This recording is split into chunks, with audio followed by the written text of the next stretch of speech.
Hello আমার প্রাণপ্রিয় ভিউয়ার্সরা, কেমন আছেন সবাই? আশা করি বেশ ভালো আছেন।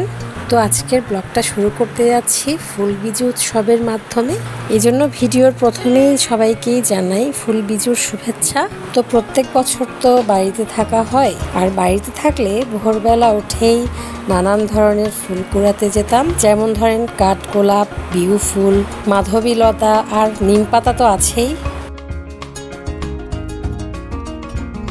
তো এই বছর এখনও বাড়িতে যাওয়া হলো না, যার কারণে কিনে আনা ফুল দিয়েই ফুলবিজু উৎসব পালন করছি আমরা। এগুলো কি ফুল আমি জানি না, আপনারা যদি জেনে থাকেন অবশ্যই কমেন্টে জানাবেন। আমি এখানে কোনো বিউ ফুল, কাঠগোলাপ পেলাম না, এই জন্য এগুলো দিয়েই মালা গেঁথে দরজার মধ্যে লাগিয়ে দেব।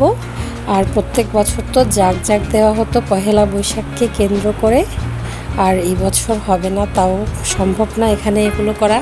তো যাই হোক, মন খারাপ না করে যতটুকু পালন করতে পারছি ওটা নিয়ে আনন্দ উপভোগ করি।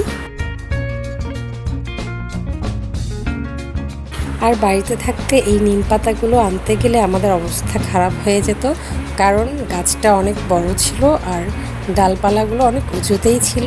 আমরা কোনো রকমেই পারতে পারতাম না, যারা পেরে নিত ওদের কাছ থেকে আমরা সংগ্রহ করতাম।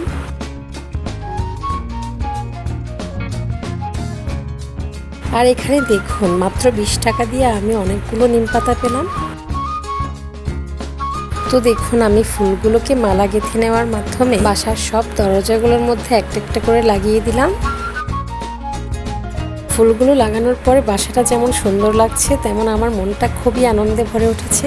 তো আমার সম্পূর্ণ ভিডিওটি দেখার জন্য সবাইকে ধন্যবাদ।